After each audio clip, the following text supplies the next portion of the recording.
नमस्कार, रामात maths classes में आपका एक बार फिर स्वागत है। पिछले वीडियो में हमने घातांक के बारे में एक सामान्य से जानकारी प्राप्त की थी, जिसमें हमने आधार, घात और समान आधार वाली संख्याओं के बारे में हमने चर्चा की थी। साथ ही हमने घातांक के जो मूलभूत नियम हैं उन नियमों को भी हमने संक्षिप्त में कुछ समझा था। आइए उसी से आगे बढ़ते हुए हम एक बार तो उसका रिविजन कर देते हैं कि घातांक के नियम कौन कौन से थे, क्योंकि कुछ साथी ऐसा हो सकता है कि जो शायद पहली बार चैनल के साथ जुड़े हैं तो उन्होंने पिछला वीडियो अगर नहीं देखा है तो सबसे पहले तो उनसे मैं निवेदन कर दूं कि आप इस चैनल को सब्सक्राइब कर दीजिए, साथ ही बेल आइकन को भी प्रेस कर दीजिए ताकि जो इस तरह के जो आपके उपयोगी वीडियो है उनसे आप वंचित नहीं रहें, उनका नोटिफिकेशन आपको सबसे पहले मिल जाएगा। साथ ही एक और निवेदन, अगर आपको वीडियो अच्छा लगे तो आप लाइक जरूर करें और अपने साथियों के साथ इसे शेयर भी करें। और एक और निवेदन जो हमेशा से मैं करता है कि आप जब भी इस वीडियो को देखें तो साथ में आप कॉपी और पेन लेके बैठे ताकि आपको जो भी अच्छा लगे उसे आप साथ ही साथ नोट करते रहें। ठीक है, तो हम बात कर रहे थे पिछले वीडियो में, अब जो हमने लास्ट जो छोड़ा था वो हम घातांक के नियम हमने वहाँ पर थोड़े से स्पष्ट किए थे, तो उन नियमों का एक बार हम पुनः दोहरान कर देते हैं कि हम जो घातांक के जो नियम पढ़ रहे हैं वो हम कौन से पढ़ रहे हैं, समान आधार वाले। कौन से? समान आधार। ठीक है, यानी आधार जब समान हो तो हम उनमें कौन कौन सी संक्रिया कर सकते हैं। वैसे हमें इस चैप्टर के अंदर हमें गुणा और भाग दो कार्य हमें करने हैं। समान आधार वाली संख्या है उनके गुणा और भाग हमें कैसे करने हैं, तो वो जो है वो सारे किसमें निर्भर करता है, घातांक नियम पे। तो घातांक के जो आधारभूत नियम हैं उनको हम एक बार पुनः दोहरान कर देते हैं। यानी कोई संख्या है एक a, उसकी अगर घात m है और उसी आधार के अगर दूसरी घात यानी दो अगर संख्या है गुणा में है तो क्या होता है, घातों को जोड़ा जाता है। नंबर 2, अगर एक संख्या घात के रूप में है उसके भाग में अगर दूसरी संख्या है b की घात n है तो क्या b की घात नहीं हो सकती, क्योंकि समान आधार की बात कर रहे हैं हम, a की घात n। तो हम क्या करेंगे, घातों को माइनस करेंगे। नंबर 3, अगर एक कोई संख्या है जिसके ऊपर एक घात लिखी हुई है और उस घात के ऊपर एक पुनः दूसरी घात है तो हम क्या करते हैं, घातों का गुणा, m को n से कर देंगे गुणा। नंबर 4, चौथा जो नियम हमने देखा था, अगर हमारे पास कोई घात है जो माइनस में है, कैसी है, माइनस में, अगर हमें इसे प्लस में बदलना हो तो हम क्या करेंगे, उसको 1 करके लिख देंगे, a की घात m तो प्लस में बन जाएगी। या अगला, अगर वो पहले से ही माइनस में है, नीचे लिखी हुई है, तो हम क्या कर देंगे, इसका रिवर्स, इसको हम ऊपर लिख देंगे तो वो घात बन जाएगी प्लस की। ठीक है, इसके अलावा और जो अपने जो चर्चा की थी वो ये की थी, अगर दो अलग अलग संख्या है a और b, अगर उसके ऊपर कोई घात दी हुई है तो हम उन घातों को अलग अलग लिख सकते हैं, a की घात m और अपॉन में b की घात m। ठीक है, नेक्स्ट, अगर मान लो ये घात जो दी हुई हो ये अगर माइनस में हो, m जो है वो घात किसमें है, माइनस में, तो हम क्या करेंगे, इनके जो अंश और हर जो है उनको हम आपस में बदल देंगे। b को तो हम ऊपर लिख देंगे, a को हम नीचे लिख देंगे, तो ये जो घात है वो बन जाएगी प्लस की। ठीक है, उसके बाद में हमने दो और चर्चा की थी, कौन सी, उसके बाद में एक नियम जो देखा था, अगर मान लो घातें जैसे a की घात m वो माइनस में अलग है और b की घात n वो भी अलग से माइनस में है, तो हम क्या करें, इसको प्लस कैसे बनाएंगे, b को तो हम लिख देंगे ऊपर b की घात n और a को हम लिख देंगे नीचे, तो दोनों बन जाएगी प्लस की। ठीक है, इसके अलावा एक जो और जो नियम हमने देखा था, अगर किसी की भी घात अगर 0 हो जाए तो उसको क्या लिखते हैं, 1। ठीक, ये जो आधारभूत जो नियम है इसका हमने बहुत ही शॉर्ट में रिवीजन किया है, अगर आपको विस्तार से देखना है तो आप पिछला वीडियो जरूर देखें। चलिए अब हम बात करें ये जो घातांक जो नियम है, अब इनका हम उपयोग कैसे करेंगे, कैसे हमें पता चलेगा कि हमें कौन से प्रश्न में कौन सा घातांक नियम का उपयोग करना पड़ेगा।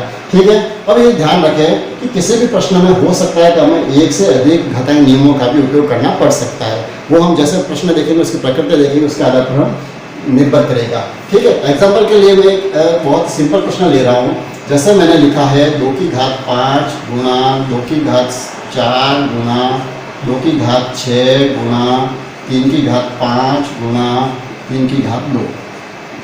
ठीक है, मैं पहले से ही थोड़े बड़े प्रश्न ही ले रहा हूँ क्योंकि आपका जो स्टैंडर्ड है वो कक्षा 10 के स्तर के तो हमें प्रश्न हल करने हैं, साथ ही हमें 12वीं के स्तर का भी ध्यान रखना है, तो बहुत ही छोटे प्रश्न हम लेंगे नहीं। वैसे आप अगर बिल्कुल घातांक के बारे में नहीं जानते तो आप पहले वीडियो को जरूर देखें, उसमें मैंने बहुत ही सिंपल तरीके से एक बार पूरी जानकारी दे दी है। ठीक है, तो आगे बढ़ते हैं। अब जो ये जो संख्या है, यहाँ पर देखिए, यहाँ पर हमें दो तरह के आधार दिखाई दे रहे हैं, एक तो है 2 और एक आधार है यहाँ पर 3। ठीक है, तो समान आधार का मतलब है ये जो आधार तीनों समान है इसमें हम अलग नियम लगा सकते हैं, और ये जो समान आधार है इसका संक्रिया अलग होगी, इन दोनों को हम साथ में संक्रिया नहीं कर सकते। ठीक है, तो अब सबसे पहले तो हम ये करें, यहाँ पर आधार हमारा कितना है, आधार 2। कहीं पर भी हमें आधार का गुणा नहीं करना आपस में। हमें क्या करना है, जब घाते गुणा में हो तो कौन सा नियम है, देखिए जब एक ही घात m और गुणा में हो तो हमें क्या करना पड़ता है, घातों को जोड़ा जाता है। तो सिंपल सा हम इन घातों को जोड़ देंगे, 5 + 4 + 6 गुणा, इसी तरह 3 की घात कितनी हो जाएगी, ये भी गुणा में है तो 5 + 2, यानी 2 की घात तो बन गई है 5 और 4 9, 9 और 6 कितनी होगी 15, और 3 की घात हो जाएगी 7। ठीक है, एग्जाम में हमें इससे प्लस लिखने की भी आवश्यकता नहीं है, तो आपको समझाने के लिए कि वहाँ पर समय की बचत होगी। ठीक है, तो ये तो बिल्कुल पहला जो नियम है, जहाँ घाते क्या हो, अगर आधार समान हो और अगर अलग अलग घाते दी हुई और गुणा में हो तो हम क्या करेंगे, संख्याओं को जोड़ेंगे, संख्याओं को नहीं, घातों को जोड़ेंगे।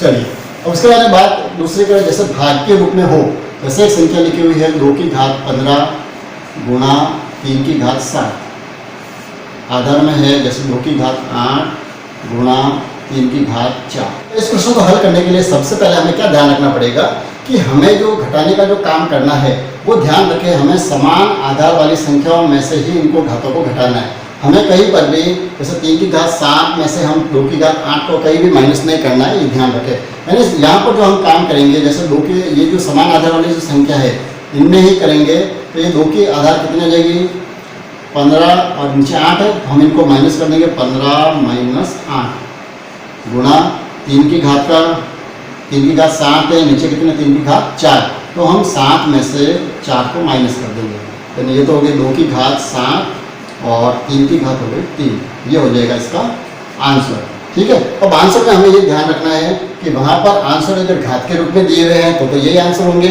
और हो सकता है कि वहाँ पूरे आंसर दिए हुए हैं तो हमें क्या करना पड़ेगा, जितनी भी घात आ रही है, जैसे 2 की घात 7 आ रही है तो 2 को हमें 7 बार लिखना है, 1 2 3 4 5 6 और 7, और 3 कितनी बार है 3 बार, तो 1 2 और 3, तो फिर इनको हम गुणा करेंगे तो हमारा आंसर आ जाएगा। लेकिन ये ध्यान रखना, अगर ये घातें अगर बड़ी होगी तो वो शायद आपका विकल्प में भी वो ऐसे तरह घात रूप में ही देंगे, क्योंकि इतना समय हमारे पास नहीं होगा। ठीक है, चलिए आगे बढ़े। अब तीसरा जो नियम था कौन सा था, जैसे घात के ऊपर घात हो तो हम उसको कैसे सॉल्व करेंगे। जैसे एक प्रश्न दिया हुआ है, मान लीजिए -5 उसकी घात दी हुई है 4 और वापस ब्रैकेट बना हुआ है, इसके ऊपर घात बनी हुई है 5। ठीक है, तो अब इस यहाँ पर हमें क्या करना है, आधार तो हमारा एक ही है, हाँ यहाँ पर घातें जो है घात के ऊपर घात दी हुई है, तो हमें यहाँ पर क्या करना है, ये -5 कैसे ही रहेगा, यहाँ पर हम घातों का गुणा कर देंगे, तो आंसर हो जाएगा -5 की घात 4 × 20। ठीक है, ठीक। अब इसी तरह से दूसरा है, थोड़ा सा अच्छा सवाल है, अगर जैसे ये लिखा हुआ है 2 की घात 4 गुणा 3 की घात 2 गुणा 5 की घात 3, वैसे ये लिखा हुआ है, और बाद में इस तरह से ब्रैकेट बना हुआ है और इसके ऊपर अगर घात बनी हुई है 3, तो इसका आंसर क्या होगा। तो यहाँ पर भी इसका अर्थ भी वही है कि ये अंदर जो संख्या घात के रूप में, और ये इस घात के ऊपर पुनः घात दी हुई है, तो हम इस घात को जब भी हटाना हो तो हम क्या करेंगे, इसको अलग अलग लगा देंगे। 2 की घात 4 जो है इसके ऊपर भी हमने लगा दी 3, 3 की घात 2 है, इसकी भी घात हो जाएगी 3, और 5 की घात 3 जो है इसकी भी घात हम लगा देंगे 3। यानी ये जो घात है, यानी एक छोटा सा नियम और है, मैं आपको यहाँ लिखवा दूँ। यानी जैसे कहीं पर भी अगर घात जैसे a और b दो जो संख्या है, अगर 2 संख्या लिखी हुई है और उसको इसके ऊपर अगर कोई घात लिखी हुई हो तो हम घातों को ऐसे अलग अलग लिख सकते हैं, a की घात m और b की घात m, इस तरह से हम अलग भी लिख सकते हैं, ये नियम हो जाएगा 10वां नियम। ठीक है, तो इस तरह से वही कब यहाँ काम हमने किया है, क्या किया, ये जो घात ऊपर लिखी हुई थी तो सबसे पहले तो हमने इन तीनों के ऊपर इस घात को अलग अलग लिखा दिया, तो अलग अलग लिखाने से क्या हुआ, घात के ऊपर घात बन गई। तो घात के ऊपर घात होने से हमें क्या करना पड़ेगा, हमारा जो नियम है तीसरा नियम कौन सा, 1 की घात m है, उसके ऊपर घात है तो घातों का क्या होता है गुणा, तो यहाँ हम घातों का गुणा कर देंगे। 4 का 3 से गुणा कर दिया, 4 × 12, 3 की घात कितनी हो जाएगी 3 × 6, और 5 की घात हो जाएगी 3 × 9, ये हो जाएगा इसका आंसर। ठीक है, चलिए आगे बढ़े।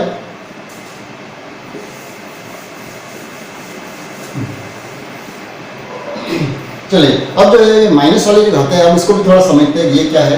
जैसे एक एग्जांपल के लिए एक प्रश्न है 2 की घात 5 गुणा 3 की घात 2, और नीचे लिखा हुआ है 2 की घात 7 गुणा 3 की घात 5। जैसे ये प्रश्न है, अब इस प्रश्न को हल करने के लिए हमें क्या करना पड़ेगा, सबसे पहले तो हम वही करेंगे क्योंकि भाग में है तो घातों को घटाएंगे। तो 2 की घात 5 में से कौन सा घटाना है हमें? 2 की घात 7। इसके बाद में 3 की घात 2 में से 3 की घात 5। तो ये कितने हो गए?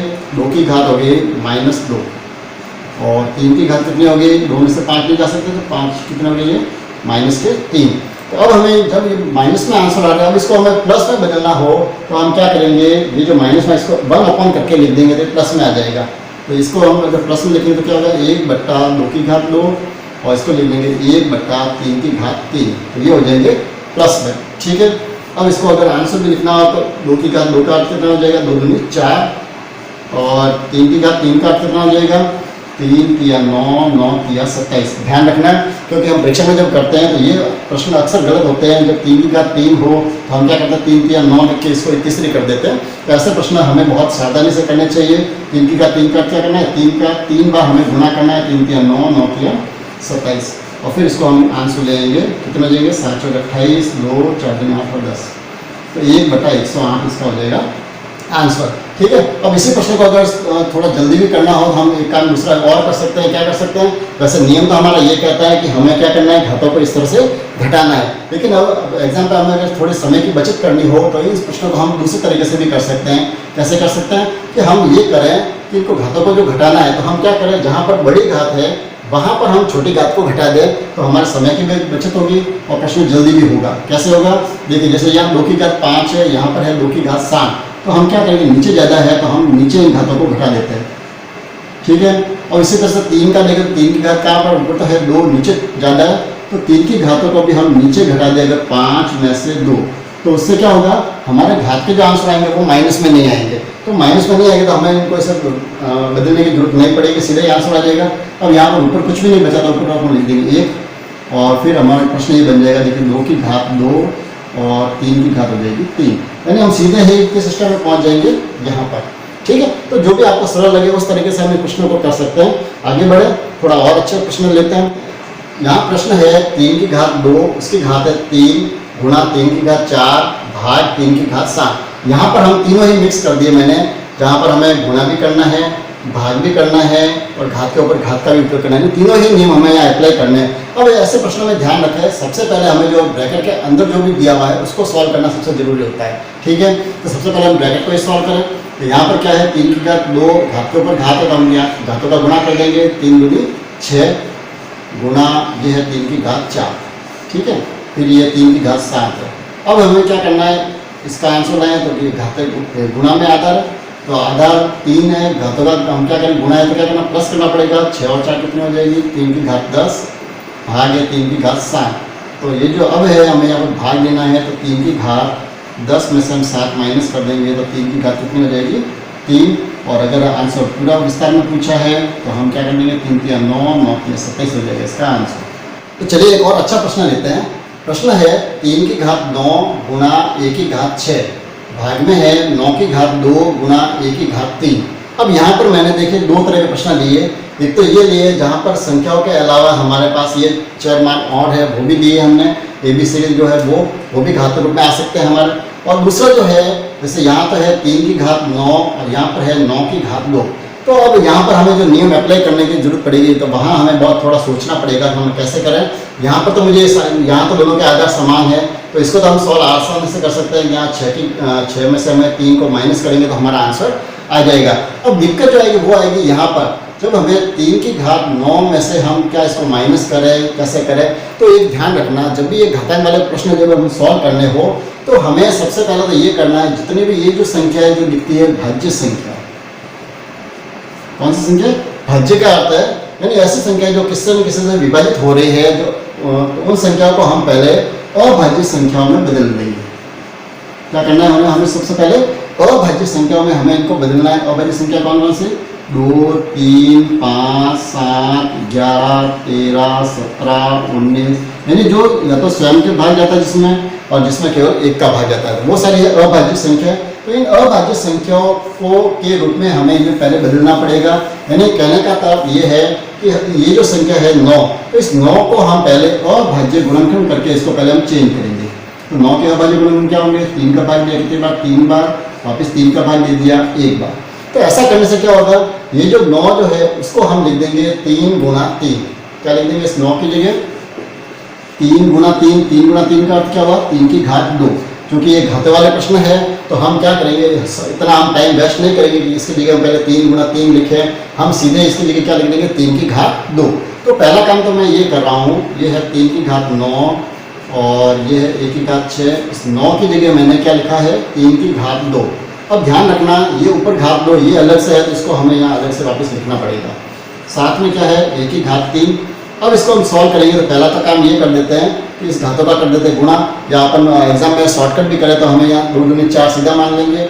क्या हो जाएगी 3 की घात 9, 9 में से ये वाले हो जाएंगे माइनस कितने हो जाएंगे 4, और इधर 1 की घात 6 में से कितने माइनस करने हैं 3, यानी 3 की घात तो हो जाएगी 5 और 1 की घात हो जाएगी 3। ये हो जाएगा हमारा। एक प्रश्न है जैसे 2 की घात 3 गुणा 7 की घात 2 गुणा 13 की घात 8, नीचे लिखा हुआ है 56 गुणा 13 की घात 7। तो सबसे पहले काम तो क्या करना है हमें, जहाँ पर ये सारे आधार जो है वो अभाज्य संख्या है 2, 7, 13, 13, और ये 56 जो है इस 56 को पहले हमें बदलना पड़ेगा घात के रूप में। तो सबसे पहले तो 56 के अभाज्य गुणनखंड कर देंगे। 2 का भाग दिया 28, वापिस 2 का भाग दिया 14, वापिस 2 का भाग दे दिया 7 बार, 7 में 7 का भाग दे दिया एक बार। तो इस 56 की जगह मैं लिखूंगा, क्या लिखूंगा, पहले तो ये लिख देते 2 की घात 3 गुणा 7 की घात 2 गुणा 13 की घात 8, ठीक है। बट्टा में 56 की जगह मुझे क्या लिखना पड़ेगा, देखिए 2, 2 और 2 कितने हो गए 2 की घात 3, इसको तो मैंने लिख दिया पहले तो 2 की घात 3 गुणा 7 कितना है 7 की घात 1, ये मैंने लिखे हैं 56 की जगह, ठीक है। उसके बाद में गुणा में है 13 की घात 7। इतना करने के बाद फिर हमारा प्रश्न बिल्कुल आसान हो जाएगा। क्या हो जाएगा, देखिए 2 की घात 3, नीचे भी क्या है 2 की घात 3, इनको तो माइनस कर दिया, 3 में से 3 कितना हो गया 0। उसके बाद में 7 की घात है 2 और नीचे 7 की घात 1, तो 2 में से 1 को माइनस कर दिया 7 की घात 1। फिर है 13 की घात 8 में से 13 की घात 7 को माइनस कर दिया 1। अब यहाँ से अब आगे बढ़े, ये जो है 2 की घात कितनी आ रही है 0, तो एक हमने जो घातांक नियम लिखा है किसी की भी अगर घात 0 हो तो उसका मान कितना होता है 1, तो हम इसका मान लिख देंगे 1। उसके बाद में 7 की घात 1 का अर्थ कितना हुआ 7, 13 की घात 1 का अर्थ हुआ 13, तो इसको गुणा कर दीजिए 13 से कितने हो गए 91, ये हो जाएगा इसका आंसर। तो इस तरह के प्रश्न जो है वो हमें एग्जाम में पेपर में काफ़ी देखने को मिलेंगे। इससे भी अच्छा प्रश्न एक और ले लेते हैं ताकि आपके घातांक के जो नियम जो हम लगाएंगे तो वो प्रश्न आपके बहुत ही स्पष्ट हो जाएंगे। चलिए अगले नियम की तरफ बढ़ते हैं, जहाँ पर हमें माइनस को हम प्लस में बदलना सीखेंगे। जहाँ पर एक एग्जाम्पल मैंने लिया जहाँ लिखा हुआ है 1/3 की घात -2 प्लस 1/2 की घात -2 प्लस 1/4 की घात है -2। तो ऐसे जो प्रश्न है इनको हल करने के लिए हमें क्या करना, जब इन प्रश्नों को हल करें सबसे पहले इन घातों को हम प्लस बनाएंगे। अब इनको प्लस कैसे बनाना है तो बहुत ही सिंपल मैंने बताया था, जब भी जैसे a/b के रूप में संख्या हो और उसकी घात माइनस में हो तो हम क्या करेंगे, उनको अंश और हर को आपस में बदलने से ये घात प्लस में बन जाएगी। तो यहाँ पर भी हम क्या करेंगे, इसको बदल देंगे, क्या लिख देंगे इसको 3/1, तो इसकी घात कितनी बन जाएगी प्लस की 2 बन जाएगी। इसी तरह से यहाँ पर 2/1, ये भी घात प्लस की 2 बन जाएगी, और इसको भी लिख देंगे 4/1, तो ये भी घात हो जाएगी प्लस के 2। अब इसको देखिए तो ये कितना हो जाएगी 3/1 का हुआ 3, 3 की घात 2, ये हो जाएगी 2 की घात 2 और ये हो जाएगी 4 की घात 2। तो 3 की घात 2 का कितना हुआ 3 दूनी 6, कहीं भी नहीं करें, ध्यान रखें 3 की घात 2 का क्या होगा 3 गुणा 3, इसलिए कितने हो जाएंगे 3 तिया 9। यहाँ पर 2 की घात 2 का अर्थ हो गया 4 और 4 की घात 2 का अर्थ कितना हो गया 4 दूनी 8 नहीं करना है, क्या करना है हमें 4 चौके 16। अब इनको जोड़ दीजिए 16 और 4 20, 20 और 9 हो जाएंगे 29, ये हो जाएगा आंसर। चलिए सबसे अच्छा प्रश्न लेते हैं। अब ये जो प्रश्न है ये है 6 की घात 3 गुणा 7 की घात 4 गुणा 8 की घात 5, नीचे लिखा हुआ है 4 की घात 3 गुणा 9 की घात 2 × 16। अब ये जो प्रश्न है ये सबसे अच्छा प्रश्न है आपकी जो पाठ्य पुस्तक जो दी हुई है कक्षा 8 की, उसमें से मैंने लिया है। तो ध्यान रखें अभी जो हम प्रश्न जो ले रहे हैं वो सारे ही मैं आपकी पाठ्य पुस्तकों से ले रहा हूँ। कक्षा 6 से लगाकर 8 तक की जो पाठ्य पुस्तक उसमें जो घातांक पे आधारित जो भी चैप्टर है उन चैप्टरों में से ही मैं सारे प्रश्न ले रहा हूँ, ताकि आप विषय वस्तु जो उससे हम कहीं भी दूर नहीं रहे, बिल्कुल उनको अकॉर्डिंग ही हम प्रश्न सारे हल कर रहे हैं। और अभी हम ज़्यादा अच्छे प्रश्न नहीं ले रहे हैं क्योंकि अभी हम बेसिक के तरफ ही अभी बढ़ रहे हैं। जब हम सारे बेसिक समझ जाएंगे, प्रश्नों को अच्छी तरह से समझ जाएंगे, सारे प्रश्न हल करना सीख जाएंगे, तब हम इससे भी ज़्यादा उन्नत प्रश्न लेंगे। तो चलिए हम इस प्रश्न को हल करते हैं। ये जो प्रश्न है इसमें 6 की घात 3 गुणा 7 की घात 4 × 8 की घात 5, नीचे भाग में दिया हुआ है 4 की घात 3 गुना 9 की घात 2 गुना 16। तो अब यहाँ पर हमें क्या करना है, सबसे पहला काम, जब ऐसे प्रश्न जब भी आते हैं तो उन्हें हमें सबसे पहले जहाँ पर भी आपको भाज्य संख्या दिख रही है उनको हमें क्या करना है, अभाज्य संख्याओं की घात के रूप में लिखेंगे। सबसे पहले तो जो 6 है, 6 को हम बदल देंगे, क्या हो जाएगा, 2 का भाग दे दिया 3 बार, 3 का भाग दे दिया 1 बार। तो यहाँ पर इसकी जगह तो हमने क्या लिख दिया, 2 गुणा 3, इस तरह से इसको लिखेंगे, ऊपर ये घात ऐसे लिखेंगे। उसके बाद में 7 अभाज्य संख्या, इसको बदलने की जरूरत नहीं। इसके बाद में जैसे 8 है तो 8 का क्या होगा, 8 को हम जब 2 से भाग देंगे तो हो जाएगा 4, 4 को 2 से भाग दे दिया 2 और 2 को 2 से भाग दे दिया 1। यहाँ पर 2 कितनी बार, 3 बार आ रहा है, तो इसको हम घात रूप में लिख सकते हैं। कितने हो जाएगी, 2 की घात 3 और ऊपर लिखे हुए हैं 5। ठीक है, इसी तरह से नीचे 4 को हम बदले तो क्या हो जाएगा, 2 दूनी 4 यानी 2 की घात 2 और ऊपर है घात 3। 9 को बदलेंगे तो कितना हो जाएगा, ये 3 की घात 2 और इसके ऊपर घात है 2। और 16 को बदलेंगे तो कितना हो जाएगा, इसी से आगे ये 16 कितनी बार हो जाएगी, 2 की घात हो जाएगी 4। ठीक है, तो पहला काम तो हमें क्या करना है, इन सबको हमें अभाज्य आधार वालों में बदलना है। बदल दिया, उसके बाद अब यहाँ से देखिए, जैसे यहाँ पर ये 2 संख्या गुणा में घात है, इसको पहले अलग घात लगा दीजिए, 2 की घात 3 और ये हो जाएगी 3 की घात 3, ये है 7 की घात 4 गुणा, यहाँ पर घात का गुणा कर दो, कितने हो जाएंगे, 3 पंजे 15। नीचे ये हो गई 2 की घात कितनी होगी, 2 तिया 6, 3 की घात कितनी हो जाएगी, 2 दूनी 4 और ये है 2 की घात 4। ठीक है, इतना काम करने के बाद अब हमें एक काम दूसरा और करना है। क्या करना है, यहाँ पर देखिए ये भी 2 के आधार में है, ये भी 2 के आधार में, तो हम इन दोनों को क्या करते हैं, पहले प्लस कर लो घातों को। देखिए कितनी हो जाएगी, ये 2 की घात 15 और 3 ये तो हो जाएगी 2 की घात 18। उसके अलावा 3 की घात तो अकेली ही है, तो 3 की घात 3, उसके बाद में 7 की घात 4। ठीक है, नीचे भी इसी तरह से कहीं जोड़ दिए तो जोड़ दीजिए। देखिए 2 की घात 6 और 2 की घात 4, इन दोनों को जोड़ देते हैं। 2 की घात कितनी होगी, 6 और 4 होगी 10 और 3 की घात है 4। इतना करने के बाद क्या होगा, हमें बहुत ही आसान दिखेगा। और अब इन घातों को क्या करना है, जब भाग में है तो समान आधार आधार देख लीजिए, 2 आधार है तो यहाँ पर क्या करना है, घातों को घटा देते हैं। 2 की घात 18 में से 10 घटा दिए, कितने बच्चे 8। 3 की घात ऊपर 3 है, नीचे कितने 4 है, तो मैंने कहा था जब घात ज़्यादा हो तो नीचे घटा दीजिए, 4 माइनस 3। उसके बाद में 7 की घात 4, ये तो इसका आंसर हो गया 2 की घात 8 गुणा 7 की घात 4 और नीचे है 3 की घात 1, ये हो जाएगा इसका आंसर। ठीक है, तो इस तरह से हम घातांक नियमों को उपयोग करते हुए सारे प्रश्नों को हल कर सकते हैं। आप भी इसी तरह से आपके जो भी गाइड में जो प्रश्न दिए हुए हैं आप उन प्रश्नों को हल कीजिए। मुझे नहीं लगता कि अब आपके कोई भी घातांक वाले प्रश्न इससे अछूत रहेंगे, आप सारे प्रश्नों को हल कर पाएंगे। हो सकता है कुछ थोड़े ज़्यादा उन्नत प्रश्न हो तो उनमें थोड़ी दिक्कत आ सकती है, तो अगर आपको ऐसी कोई दिक्कत आती है तो आप नीचे जो मेरे व्हाट्सअप नंबर दिए हुए हैं उस व्हाट्सअप पर भी आप उसका स्क्रीनशॉट या फोटो भेजें तो मैं आपको उसका सॉल्यूशन करके बता दूंगा। और अगर आप कमेंट्स में लिखेंगे अगर दिक्कत आ रही है तो हम उस पर और चर्चा करेंगे। और आशा करता हूँ कि आपको ये वीडियो बहुत ही पसंद आया होगा। तो इसी तरह के और अच्छे अच्छे वीडियो आगे भी बनते रहेंगे और आपके जो विषय वस्तु है उसको हम पूरा करने की कोशिश करेंगे। तो आप जो साथ ही पहली बार वीडियो को देख रहे हैं तो इस चैनल को सब्सक्राइब कर दीजिए, साथ ही बेल आइकन को भी प्रेस कर दीजिए। और अगर वीडियो अच्छा लगा हो तो आप लाइक ज़रूर करें और अपने साथी के साथ इसे शेयर भी करें ताकि उनको भी इनका बेनिफिट मिल सके। तो मिलते हैं अगली वीडियो में, बहुत बहुत धन्यवाद।